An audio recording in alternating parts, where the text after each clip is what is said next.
कि आखिरकार क्यों, एंड सवाल है क्यों हटाए गए जगदीप धनखड़ जी। देखिए, पूरे देश में कोई ही एक ऐसा व्यक्ति होगा जिसको इस बात में डाउट होगा। अगर मैं 3 महीने पुराना एक कब रिपोर्टर होता, आज से 20 साल पहले का भी, तो भी मैंने यही सवाल किया होता। हटे नहीं, हटाए गए हैं। आगे बढ़िए, बात कीजिए क्यों, पता करने की कोशिश कीजिए क्यों हटाए गए हैं। इस बात में कोई डाउट नहीं है, कोई संशय नहीं है। उनकी हेल्थ बिल्कुल फर्स्ट क्लास है। थोड़ी बहुत प्रॉब्लम होती है उम्र के साथ, लेकिन ऐसी कोई प्रॉब्लम नहीं कि धनखड़ साहब को, the Dhakad Dhankhar had to resign like this। देखिए, कुछ तो है पर्दे के पीछे की कहानी, कुछ तो है जो हुआ है। और ये कोई 1 घंटा 1 दिन, लोग कह रहे हैं ना कि 1 बजे से 6 बजे की मीटिंग देखिए। अरे, गृह मंत्री अमित शाह रोज मिलते हैं। अभी भी मैं आपको ब्रेक कर रहा हूं, स्पीकर ओम बिरला जी से मिल रहे हैं अमित शाह जी। इस समय उनके आवास पहुंचे, ओम बिरला जी के आवास पहुंचे, तो क्या हो गया? कल कुछ होने में नहीं भैया, गृह मंत्री है देश। Amit Shah single handedly, Amit Shah graphics on है, is single handedly handling the government. प्रधानमंत्री अगर आज यूनाइटेड किंगडम और मालदीव्स जा रहे हैं तो किसके ऊपर जिम्मेदारी है? अमित शाह। सरकार और संगठन दोनों की संभालनी, because he is able and he is capable. इकलौते मंत्री हैं नरेंद्र मोदी के मंत्रिमंडल में हु कैन हैंडल थिंग्स, जो इस तरह की पेचीदा चीजों को, हाउ डू आई से, अनपेचीदा कर सकते हैं। मेरी हिंदी यहां कमजोर पड़ जाती है। रत्नाकर जी आएंगे, बता देंगे मुझे सही शब्द, लेकिन मैं बता रहा हूं आपको। लोग कह रहे पता करो, ये जो पूर्व उपराष्ट्रपति जी हैं धनखड़ जी, धनखड़ जी कल 6 बजे किससे मिले पता करो। अरे, तो अभी ओम बिरला जी 7 बजे मिल रहे हैं अमित शाह से, तो क्या हो गया? मंत्री तो मिलते हैं और अमित शाह से तो सब मिलने आते हैं और अमित शाह सबसे मिलने जाते हैं। अभी अमित शाह ओम बिरला जी के आवास पे पहुंचे, घर पे पहुंचे, तो दर्शकों, बात पे आइए। शगुफे, अटकलें, बातें बोली जानी, संजीदा चीजों को सरल बनाने का काम है अमित शाह का, for Narendra Modi and for BJP. ऐसे ही नहीं, नरेंद्र मोदी के मैन फ्राइडे हैं अमित शाह, क्योंकि अमित शाह एक वो व्यक्ति हैं जो चक्रव्यूह में घुस के भी तोड़ के आ जाते हैं। लोग बोलेंगे ज्यादा बोलते, बट मैं कह रहा हूं रियलिटी है। लेकिन पहली बार यह भी रियलिटी है, 11 सालों में विपक्ष के पास एक ऐसा मुद्दा हाथ लगा है जिस पे वो डंके की चोट पे, कहते हैं ना, टेबल के ऊपर खड़े होके या टंकी के ऊपर खड़े होके चिल्लाएंगे। क्योंकि 47 से लेके आज तक, सिंस 1947-50 में पहली बार उपराष्ट्रपति आए, तो 50 से लेके, टेक्निकली 50 से लेके 2025 तक पहली बार किसी उपराष्ट्रपति ने इस सिचुएशन में रिजाइन किया है। 2 बार हुआ है। पहली बार, एक बार जब उपराष्ट्रपति को राष्ट्रपति का चुनाव लड़ना था, और एक बार उपराष्ट्रपति का देहांत हो गया था। लेकिन इस तरीके से यह पहला इंसिडेंट है आजाद भारत के इतिहास में कि उपराष्ट्रपति ने ऐसे रिजाइन किया, हेल्थ रीजन साइड करके। भैया देखो, हेल्थ ठीक है, हेल्थ इज ओके। थोड़ी बहुत दिक्कतें तो रत्नाकर जी को भी होंगी, मुझे भी हैं, तो क्या रिजाइन कर दे पूरी दुनिया? नहीं। हुआ क्या है? लोग बोल रहे हैं ये हो गया, किसी ने कुछ बोल दिया। अरे, किसी के बोलने से क्या होता है? उपराष्ट्रपति रिजाइन कर देते हैं क्या? देखिए, अब इसमें कोई दो राय नहीं है कि सरकार और उपराष्ट्रपति जी के बीच या पूर्व उपराष्ट्रपति जी के बीच दिक्कतें थी। संसद में रकस, देखिए संसद बहुत बड़ा विषय है। संसद में रकस एक ऐसा विषय है जिसको लेकर सरकार बहुत संजीदा थी कि संसद क्यों नहीं चल रही है।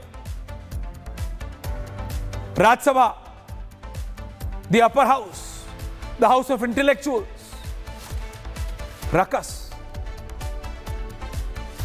देखिए दर्शकों, सब दो सवाल पूछ रहे हैं। पहला सवाल, इस्तीफा दिया क्यों, और दूसरा सवाल, अगला उपराष्ट्रपति होगा कौन। हालांकि अभी डेप्यूटी चेयर हरिवंश जी ने चेयरमैन की पोजीशन कार्यकारी संभाल ली है, वो कल बीएसी की मीटिंग भी चेयर करेंगे राज्यसभा की। लेकिन दर्शकों, लेकिन आखिरकार जगदीप धनखड़ जी, जो अभी तक पूरे विपक्ष के निशाने पे थे, एक समय तो ऐसा था कि जब पूरे विपक्ष ने यह बोला था कि हम इन्हीं के खिलाफ इंपीचमेंट मोशन ले आएंगे, धनखड़ जी के खिलाफ। लेकिन शायद शर्मा समझ नहीं पा रहा है धनखड़ जी कौन है और हरिवंश जी कौन है। धनखड़ जी के विजुअल चला दो शर्मा, अभी तक संसद के विजुअल चलाओ। ये कहां तुम टहलने के विजुअल चला रहे हो धनखड़ साहब? संसद के विजुअल चलाओ, हटाओ इन्हें। धनखड़ के विजुअल, धनखड़ जी के संसद के विजुअल, थैंक यू। राज्यसभा के विजुअल। एक समय ऐसा था कि पूरे ऑपोजिशन बेंचेस ने यह कह दिया था कि वो वाइस प्रेसिडेंट के खिलाफ मोशन लाने वाले हैं, लॉस ऑफ ट्रस्ट का मोशन। लॉस ऑफ ट्रस्ट से लॉस ऑफ अ लेजेंड तक आने, क्योंकि आप कांग्रेस नेताओं का कल शाम से सिर्फ प्रतिक्रियाएं देखिए। अरे धनखड़ साहब चले गए, अरे धनखड़ साहब चले गए, अरे धनखड़ साहब ने रिजाइन कर दिया, अरे इतने बड़े नेता, अरे अगर इतने ही बड़े नेता थे तो अभी तक आपके तो हर एक नेता उनकी आलोचना ही कर रहा था, हाँ या ना, कर रहा था। तो फिर हुआ क्या है?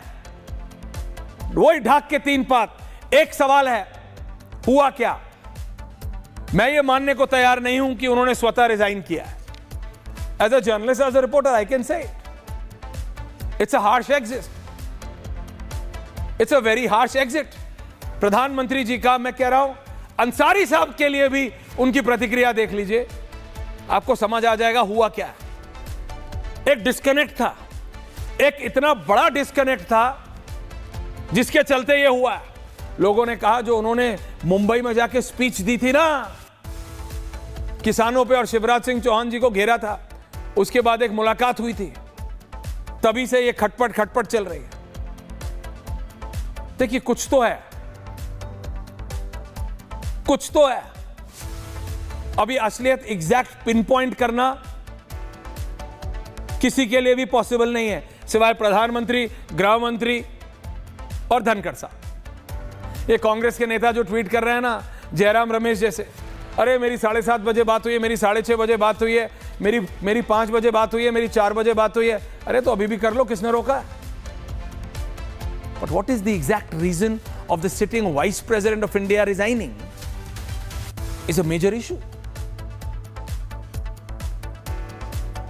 सारा दारोमदार दोबारा अमित शाह के ऊपर है, गृह मंत्री के ऊपर है। He has to take the government out of it, क्योंकि विपक्ष को पहली बार लग रहा है, मैं आपको बता रहा हूं, इतना एग्रेशन, इतना एग्रेसिव विपक्ष कभी हुआ नहीं। इसीलिए सब कुछ, एवरीथिंग, पूरा बोझ अमित शाह के ऊपर है। He has to take this boat out. इस नैया के खवैया अमित शाह हैं। कांग्रेस इतनी एक्साइटेड है जैसे बच्चे के हाथ में लॉलीपॉप आ जाती है। उनको लग रहा है ऐसा मौका कभी मिलेगा नहीं, चढ़ जाओ और ऐसा चढ़ जाओ कि उतरने की जरूरत नहीं है, ऐसा मुद्दा है ये। देखिए धनखड़ साहब कोई ऐसे नहीं कि कल के राजनीति में आए व्यक्ति हैं, आप समझिए मेरे बात। धनखड़ साहब के इस डिसीजन से बीजेपी भी सरप्राइज है। मैं मानता हूं देयर वाज अ डिस्टेंस, मैं मानता हूं कि बीजेपी नाखुश नहीं, सॉलिड नाखुश थी उनके कुछ डिसीजन से, उनकी कुछ प्रतिक्रियाओं से, उनके ओवररीच से।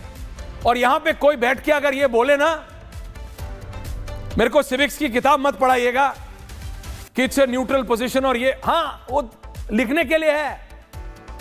50 से लेके आज तक क्या किसी ने भी अपने विपक्षी को उपराष्ट्रपति या फिर राष्ट्रपति बनाया या फिर गवर्नर की पोजीशन पे मनोनीत किया? नहीं, these are political appointments and let's be very clear about it. एक तो ये साफ कीजिए, I don't want to walk in the grey, black और व्हाइट में बात होनी चाहिए। कोई ये ना बोले डिबेट में मेरे आके, पंकज जी खासकर, कि भैया देश के उपराष्ट्रपति हैं, न्यूट्रल होने। हाँ, यह हमें पढ़ाया गया था कि एक दिन पहले तक जो लोकसभा या राज्यसभा के मेंबर है उनको अगले दिन अगर कुर्सी पे वहां बिठा दिया जाता है तो वो सडनली न्यूट्रल हो जाते हैं। ह्यूमनली पॉसिबल है क्या? नहीं है। कि ऐसे ही पुरानी कहावतें नहीं बनी, जिसकी लाठी उसी की भैंस, जिसकी सरकार उसी की चलती है। ये एक रियलिटी है, कांग्रेस को सबसे ज्यादा पता है, कांग्रेस ने सबसे लंबा राज किया है, इसमें क्या छुपा है भाई? रियलिटी में बात होनी चाहिए। गवर्नमेंट और पूर्व उपराष्ट्रपति जी के बीच में डिफरेंसेस बढ़ रहे थे, लेकिन इतने क्या बढ़ गए कि उपराष्ट्रपति जी को सडनली रिजाइन करना पड़ा और यह बोलना पड़ा कि आई एम अनवेल। क्या वो हाउस को संभालने में अनसक्सेसफुल हो रहे थे क्योंकि रकस था? लेकिन ऐसा तो नहीं लग रहा। कल लोग कह रहे हैं जस्टिस वर्मा के impeachment process was the catalyst. सरकार नहीं चाहती थी कि राज्यसभा में हो और राज्यसभा में भी उन्होंने उठाया। मैं कह रहा हूं इतना बड़ा मुद्दा हो गया कि उपराष्ट्रपति जी को रिजाइन करना पड़े। देखिए, बोलने वाले जितने मुंह उतनी बातें। सोशल मीडिया मिल गया है सबको। मैं तो कहता हूं सोशल मीडिया पे तो कुछ भी चलता है। मैं देख रहा था अपने आप को बहुत वरिष्ठ पॉलिटिकल एनालिस्ट हर्षवर्धन जी, बोलने वाले कुछ लोग और पत्रकार बोलने वाले कुछ लोगों ने तो क्या क्या लिख दिया कि सरकार तो उपराष्ट्रपति जी के खिलाफ एक्शन लेने, जिसका जो मन आ रहा है वो बकवास, जिसका जो मन आ रहा है। बट एक बात जो रियलिटी है और वो है कि इन्होंने इस्तीफा तो दिया है बट अपने मन से नहीं,